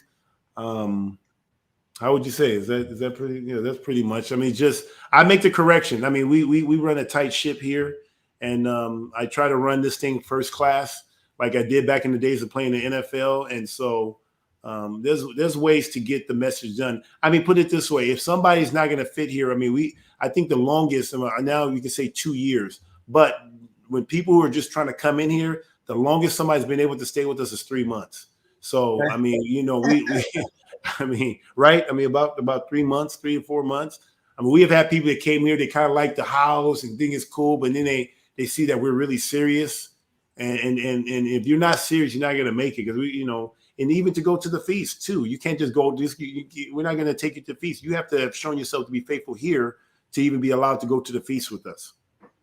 So we run a tight ship. I mean, but I don't make it crazy hard. It's just show up on time.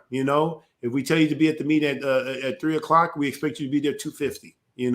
So early is on time and on time is late. So you be sitting there waiting on people. So I mean, I don't know. It's not. I don't holler. I'm not a big holler. If I'm getting to the point where I'm chewing you out and hollering, you on the next step is you're on your way out because I like to just talk to you, man to man, brother to sister, and just get the thing down. So I shouldn't have to really do that. Now, when it comes to the seed, we give corporate punishment, whatever you want to call it, discipline. The paddle or the whatever we use. So that's it. All right. Now let me. No abuse. No one is abused, and people are always free to leave. We always tell people all the time. We got 2 big doors. The beauty is we got 2 big doors, and we can make sure that people are free to leave and everything like that. So no one's held against their will. All right. Brother Joseph asked, how do you find your place in the community? So we always say that your gifts will make room for you. The way you find your place is just being faithful. Do what the leadership asks you to do. Obey those who rule over you. We heavily believe in that. And with that, we're going to see where you will be a good fit. We're going to see your talents. Things are going to come up and things of that nature. So are you there? Okay, yeah. So just that's how you find your place. Finding your place is by being faithful, being obedient, and just trying to find how can you serve. Just if you just have the attitude, just asking how can we serve. We may tell you, hey, do this, do that, or just chill. So just obey, and in time, your gifts will make room for you. That's good. That's good. All right. Let's see. That's so Kabeer, did you have anything you wanted to go into? Is there anything? I think we covered everything except for all the distractions and stuff Satan is trying to do. But we see, look, we're so intense, like getting to the quarterback. They couldn't stop us, It's like boom, boom. Yeah. So, but I just, all I can just say, if I had to sum up everything, if there's no questions, but I'm just thankful to be alive. I'm thankful to be a part of this ministry. All I did when I first came into this ministry, somebody asked the last question, how do you find your place? My attitude was I just want to be an asset to Straitway Truth Ministry. I see what Pastor is doing. I see what Yah's doing through Pastor. I just wanted to just say, man, I just want to be an asset. I don't want to be a liability. Even though I came in with the financial, I know the financial world. I know how to make money. I have my own gifts that I came in here, but never once did I come in thinking that I'm going to show Pastor this and I'm going to show him that. He was talking about gold. I didn't know much about gold. I'm now going to get into that, but I didn't know about gold. I didn't know about crypto, but I came in just seeing how I can serve, how can I help, and then with time showing faithfulness in the things that he was pushing and making sure I'm faithful to those things. Then all of a sudden things start opening up for your gifts. Hey, Kabeer, I notice you do brokerage accounts, or you do stocks and bonds, and you do this, and so now those things become open. But my gifts means nothing if I can't obey, if I can't be loyal, if I can't be faithful, and so. Just even with the foundation, just recommendations that I made to pastors and pastor and leadership is something that the pastor is now supporting and he's doing and he appreciate. But I didn't come in here and say, man, this is what I want to do. I mean, and it just really started from an assignment that pastor told me. Pastor said, hey, Kabeer, something is, the tax assessors here, go do some research and tell me. And I said, okay, Pastor. And all I was doing is serving. It was in the middle of my serving that I ran into and said, Pastor, there's something here that I said, let me go through it first. So I went through it first and saw it works. And, so what I guess I'm saying is that as you serve, as you try to be a good helpmeet, a good bride to those who rule over you, your gifts are going to make room for you. They're going to see that. I mean, anybody that's in leadership is going to see like, man, this guy does this well. As Brother Jordan, same thing. He was really getting good with the drywall. I said, hey, something? Hey, I'll put some money. I'll get you a truck. I'll get you the tools. Go do it. Brother David, he was doing stuff with the video editing and stuff. And, you see all my show that has a lot to do with Brother David, so, and when things come up, you will see that stuff. So that's all I wanted to do. And Yah's answered my prayer. I think I'm an asset and not a liability to the ministry. And that's all I want to be. I just want to be an asset to Yah's kingdom. So that's it. I don't know about, so. Yeah. Brother asked, it says, what is the relationship between community and salvation? Is salvation attained without community? Obviously, I'm not saying that you have to be in community to be saved, but I will say that being in community is a good indicator if you're going to be able to be a part of Yah's kingdom. I can tell you that much. And I think that, and I'll speak from my own personal experience, that if you're not trying to get on community, are striving. It's just, that's just me. I'm just saying that I think striving to be on community should be the same. It should be the same to try and make it to the kingdom. Because Yah did this is what Yah people did. They had all things in common. This is what the apostles did. I think about from my situation, and not that I'm here to say it just worked itself out, but it's like just when Yah told the rich young ruler, he said, sell all your things and give it to the poor and follow me. People don't know what does that look like? You just give all your stuff and just dump it to the poor. Man, I had the attitude. I said, okay, I want to do this stuff. I want to follow you, Jesus, right? Well, pastor said, okay, Kabeer, you keep it. Now we know it belongs to the ministry. You keep it, you rule it.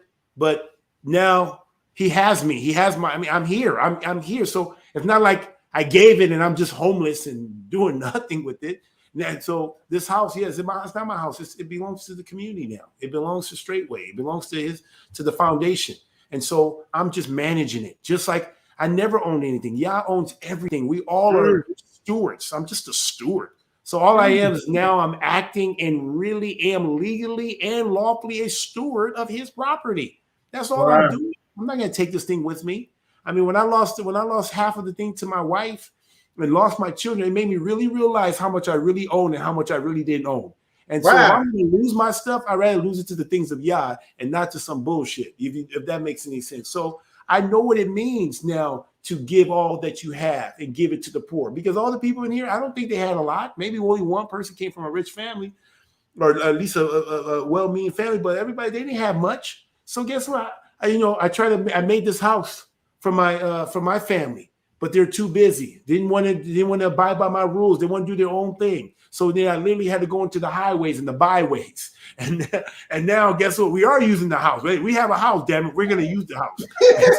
I mean, I can relate to these stories in the Bible. Like you really won't understand it until you do the word. You see what I'm saying? And so if anything, I'm getting more of a reward in giving all. I'm glad I was able to forsake all and seek his kingdom, his right. And guess what? When you seek his kingdom and his right, you want food, guess what?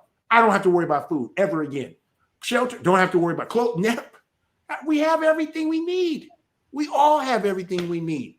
Does that make sense? I mean, is salvation attainable without community? I don't know. But I know this much, that being in community gives you a good feel if you're going to be able to make it to the kingdom of Yah. That's the truth. That's good. That's good, Kabeer. You're right on point with that. All right, let's see. Let me see. Let me check that. I think that's pretty much it for the questions,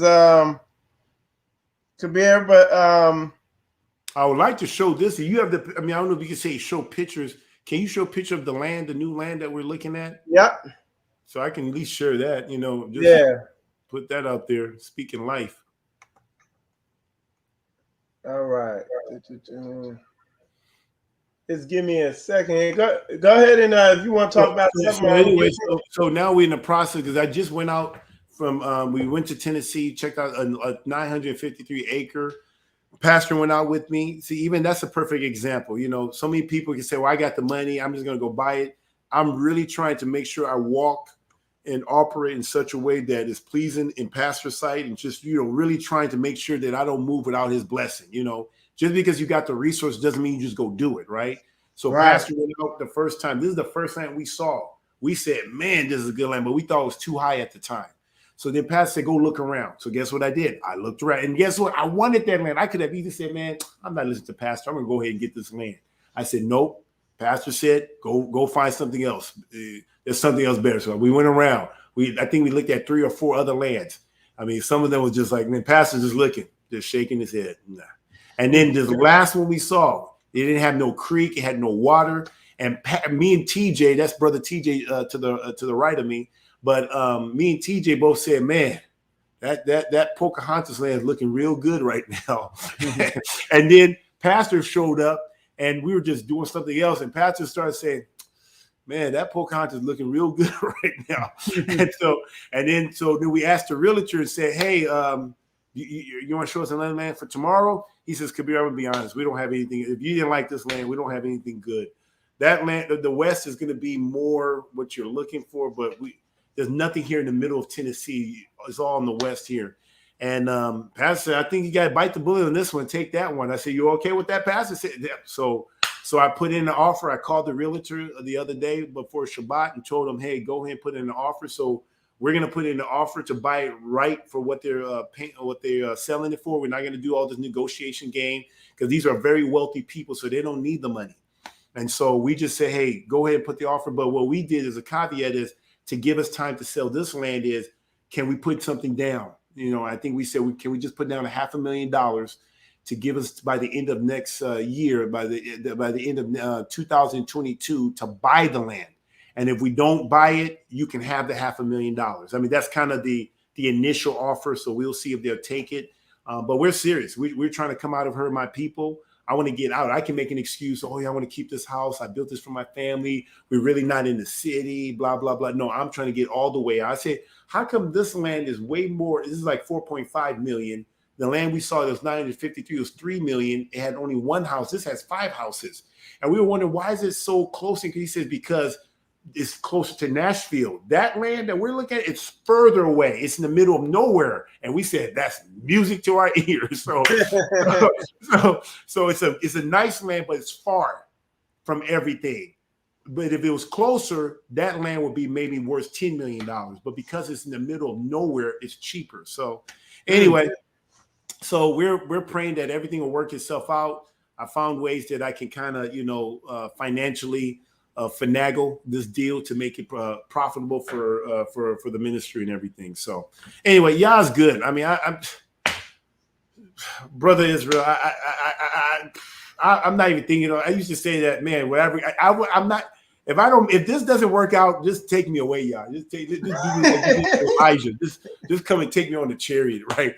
But I have found, literally, I can honestly say that word says, being on community, being a part of this ministry, I have literally found the kingdom of Yah here in heaven as it is. I honestly can say that.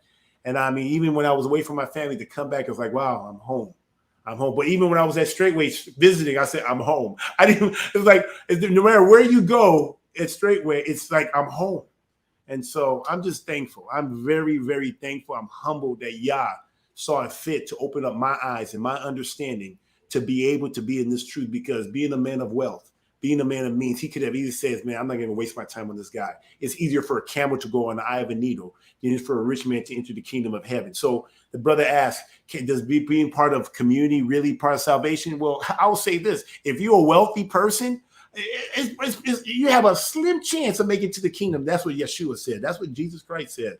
And I was asked that question. I'm like, man, I got all this money, and you got all these people in this community thinking that because they give money to the poor, do a little bit of here, and just give from their plenty, they think they're going to make it to the kingdom, and they don't even know they're deceiving themselves.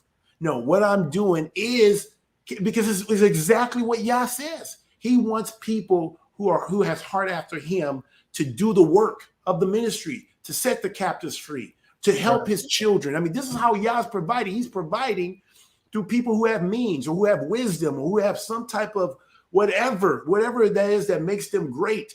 Use that to take care of the children of Yah. And so I'm just honored that Yah has allowed me to be responsible for 16 souls. And I just want to be found faithful. I want to be faithful. I want to take care of them. I want to make sure that when it's all said and done, Yah says, Kabeer, I saw what you did with the 16. I saw what you did with the 18 acres. I saw what you do with the whatever acres. Because of that, come to your master's house and manage all this more. That's all. Right. Faithful. Anyway, I can go on all the way. I'm just thankful. I thank God for Pastor Dow for being an example. He started this thing 30 years ago. He didn't have a Straitway Truth ministry. He didn't have somebody that he can go to. They were calling him he was the crackpot. He was the crazy one. He was whatever they called him. He didn't have any of this stuff. But we who had came after Pastor Dow is riding the coattail of his example, of him sticking to it, building a community that's been there. Now it went from 60 to 100 acres and is thriving. And because of that, now we all have a place to go to. So I thank Yah for Pastor being faithful, being strong, staying the course, being just a strong oak in all of this stuff. And so now we have an example. And now there's more people becoming examples too, so that we none of us have an excuse of why this can't be done. It can be done. And if we do it, what Pastor has laid out for us and showed us, if we do, man, Israel will be powerful. I mean, we won't need anybody. Every nation will be coming to us borrowing money. Hey, we need you guys. You guys hear what I'm saying? I mean, bro. Anyway, hallelujah. Glory, hallelujah. I get excited, so let me... So Kabeer, man, it was awesome having you on this show. I'm looking in the comments, man. Everybody saying hallelujah, great interview, man. People are loving this. I know already from this series, man, we've already had a new saint come out. Sister came out, fellowship with us for the first time. We've had a couple other saints reaching out, wanting to fellowship just off of this series here and what they're seeing on here.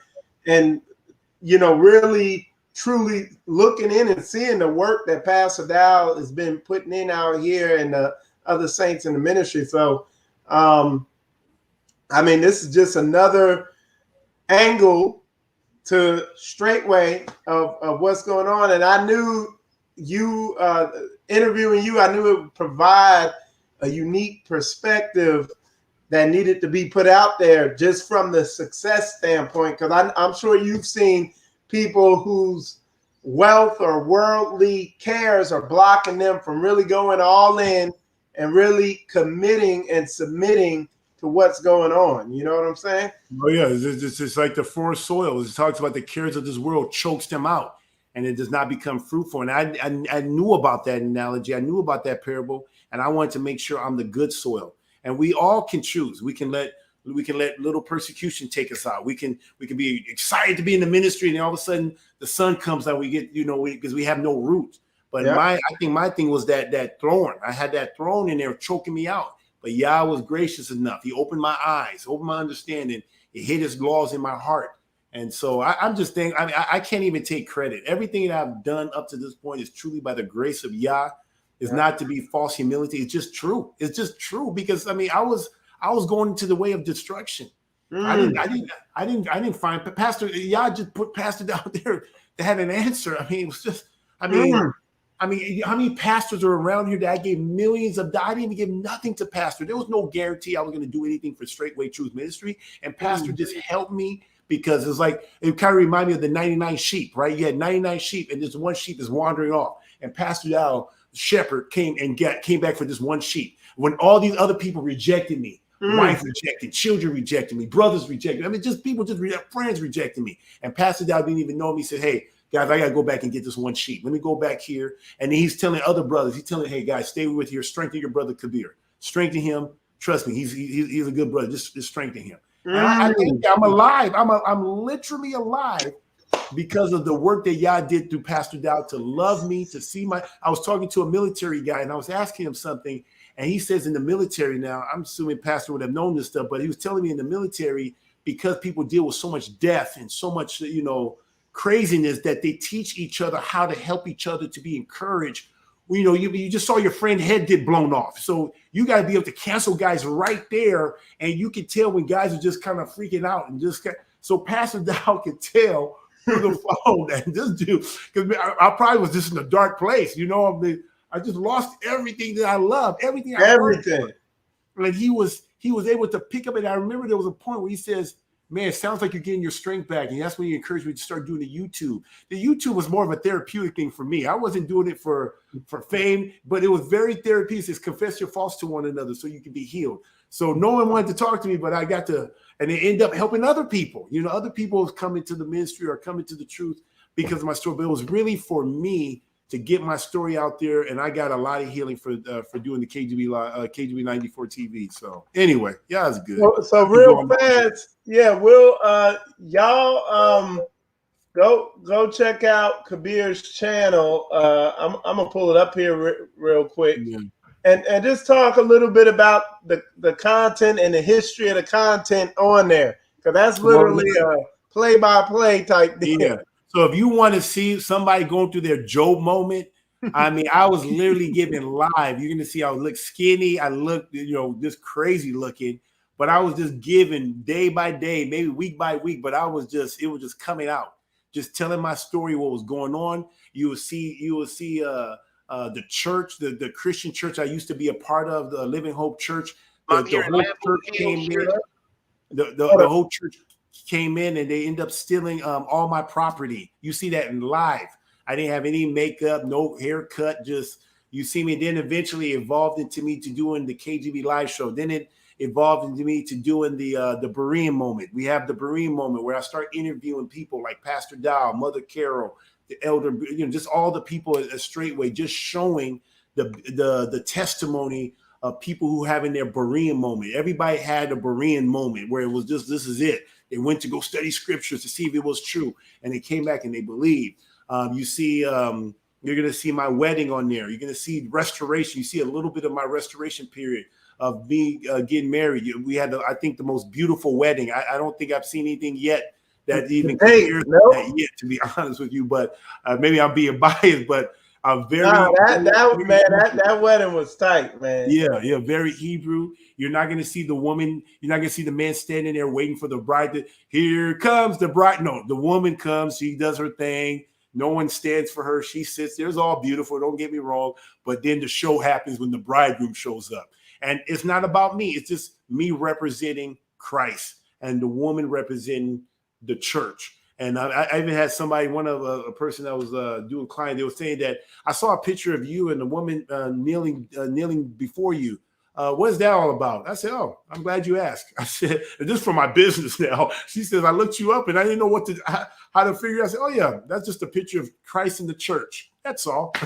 I'm Christ. She's the church. You know what I'm saying? And so anyway, I mean, so it's some good stuff on there. So go check it out. I think it's inspiring. We're going to eventually do videos, but one of the reasons why I got off of doing videos, because, hey, I preach, hey, we're the bride. Obey those who rule over you, Elder Rufus. He says, if you've been less than 3 years or less than 5 years in the ministry, he says, shut it down. You know, you need to sit down, shut up, and listen to those who's gone before you. And guess what? I did it. And people say, not you. KGB is popped. I think we have 7,000. I haven't done much in a while, but it's still somewhat growing or whatever. And I said, nope, he's talking about me. I fit the description that he was talking about. And I'm going to go ahead. And I ended it right there. I just got one more permission to do one more show. And he gave me his blessing to do one more show. And I used his video that he made to everybody. And I shut it down that day. So I haven't really done a video. If I've done anything, have I done anything since then? Just little stuff. I show baptism, just stuff that we're doing in the ministry. But yeah, Justin Peterson, which everything you see on there, I've got some type of blessing from leadership to do. So, but you know, we'll see. I'm good because right now the work that we've been doing this whole past year, I needed the break because I've been doing the foundation. I've been coming out of Her My People legally. I have found ways that we can get out of the system and not give the system jurisdiction over us. So many things we've given up because we give consent. And so I've learned so much. So I needed the time to be off of the KGB live show, to be off of the channel and just focus on this work because it's a lot of work. And I was able to, that was my job. I literally poured into that stuff. And now I'm still working on it, but now I'm on the tail end. And so everyone that's coming behind me, if they run into anything, I'm going to be able to help them to get through it because I've gone through it. I had to go through it with no help from Straitway. I had to get it from a guy named Kelby, his advocate. He's been helpful, but he's a busy man. But he's not necessarily trying to, he's not into Straitway Truth Ministry. So me trying to glean from him and use his process to try to get us free. So I'm hoping that this will be a huge asset to. This information will be a huge blessing to Straitway Truth. It will. It is being a blessing right now. And so, So hallelujah. That's good. Kabeer, man, I appreciate you coming on, man. This is another awesome show. Right up on 2 hours now, and it was just an action-packed 2 hours. Hallelujah. Even with the technical difficulties and the information you were bringing out, you know what I'm saying? Yeah, I appreciate you coming on. Look forward to fellowshipping with you up at Feast of Tabernacles. And I'm going to hand it back over to you to just conclude, and then I'm going to wrap the show up. All right. Well, hey, thank you so much for having me, Brother Michael Israel. It's always great to be here and representing Straitway Truth Ministry, our shepherd.